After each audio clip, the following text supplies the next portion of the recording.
Hello friends, स्वागत है आप सभी का आज की क्लास में। आज जो है उत्तराखंड संस्कृति की हमने एक पहले वीडियो डाली थी उत्तराखंड में संस्कृति की, और उसमें सबसे पहला टॉपिक था चित्रकला। चित्रकला की शुरुआत 16वीं से 19वीं सदी तक किस प्रकार से रही, कौन सी शैली जो है हमारे यहाँ प्रचलित थी, इसके बारे में हम बात कर चुके थे। ठीक है, जब सुलेमान सिक्कू के द्वारा दो पत्रकारों को लेकर उत्तराखंड में आया गया, श्यामदास और हरदास, इससे पहले की वीडियो आप देख सकते हैं सांस्कृतिक तत्व वाली। तो आज हम बात करते हैं कि जब मौलाराम के बाद प्रसिद्ध चित्रकार मौलाराम हुए, उसके बाद कौन ऐसा प्रसिद्ध चित्रकार जो है गढ़वाल में हुआ है जिसके बारे में पूछा जाता है या जिसकी रचनाओं को जो है पूछा जाता है, तो उसके बारे में हम बात करेंगे। पहले हम बात करें मौलाराम के बाद जो वंशज आए हैं इनके, ज्वालाराम, शिवराम, अजबराम, आत्माराम, तेजाराम आदि। ठीक है, ये मौलाराम के बाद जो है इनके वंशज थे जो चित्रकला के विकास में लगे रहे, जो चित्रकला से संबंधित थे। ठीक है, उसके बाद अगर हम बात करें, दो प्रसिद्ध चित्रकार हैं मौलाराम के बाद जो फेमस हुए हैं, एक है चेतू और दूसरे हैं माणकू। ठीक है, यहाँ से आप याद रखेंगे कि मौलाराम के वंशजों के बाद या मौलाराम के बाद जो प्रसिद्ध चित्रकार हमें देखने को मिलते हैं वो दो हैं, एक जो है चेतू है और एक जो है क्या है, माणकू है। ठीक है, अब हम बात करें अगर चेतू और माणकू की, तो चेतू की बात करें तो इसको कृष्ण लीलाओं के चित्रों पर ख्याति प्राप्त थी, यानी कि कृष्ण की लीलाओं के चित्र जो है बड़े प्रसिद्ध थे बनाने के लिए। ठीक है, और सबसे इंपॉर्टेंट जो इनके बारे में पूछा जाता है वो ये है कि इनकी 13 चित्रों की एक रुक्मणी हरण चित्रमाला है। 13 चित्रों की रुक्मणी हरण चित्रमाला किसकी है, तो वो चेतू की है, चेतू की है। ठीक है, और इसको जो है कृष्ण लीलाओं के चित्रों पर ख्याति प्राप्त थी। ठीक है, उसके बाद हम बात करते हैं माणकू की। तो माणकू ने जो है गीत गोविंद नाटक का जो है क्या किया है, चित्रण किया है 1730 में। अगर ये आता है कि गीत गोविंद किसका नाटक था, तो आप याद रखेंगे जयदेव का नाटक है। किसका है, जयदेव का।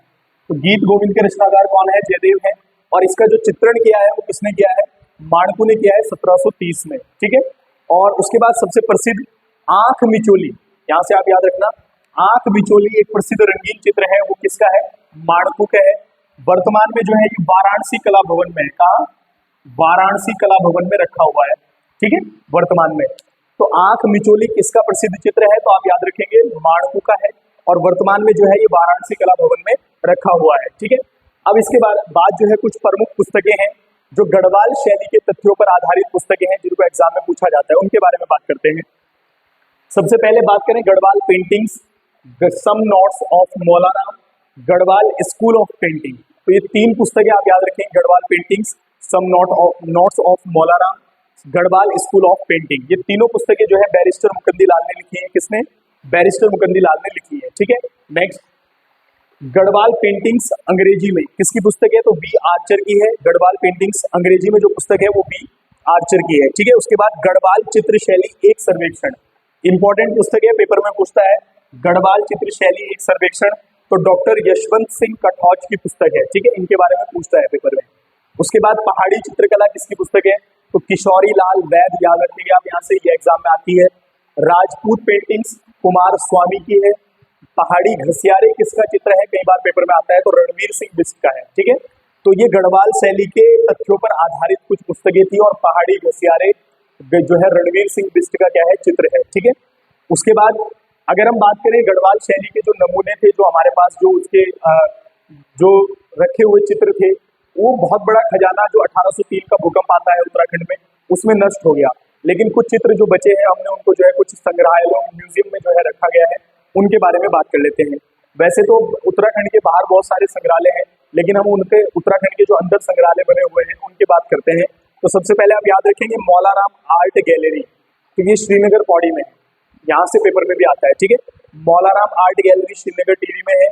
उसके बाद नरेंद्र शाह संग्रहालय, ये नरेंद्र नगर टिहरी में है।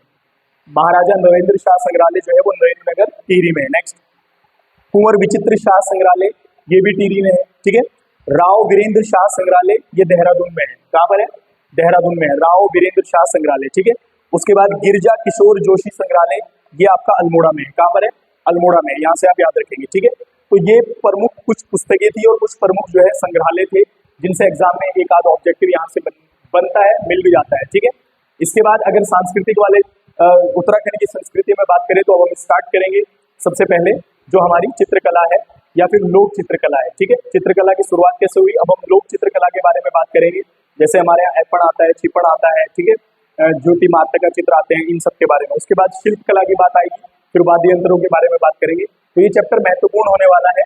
इसका एक एक जो है पॉइंट्स जो है, एक एक जो टॉपिक है इसका वो बहुत बड़ा महत्वपूर्ण है। तो मिलते हैं नई वीडियो में, तब तक के लिए धन्यवाद।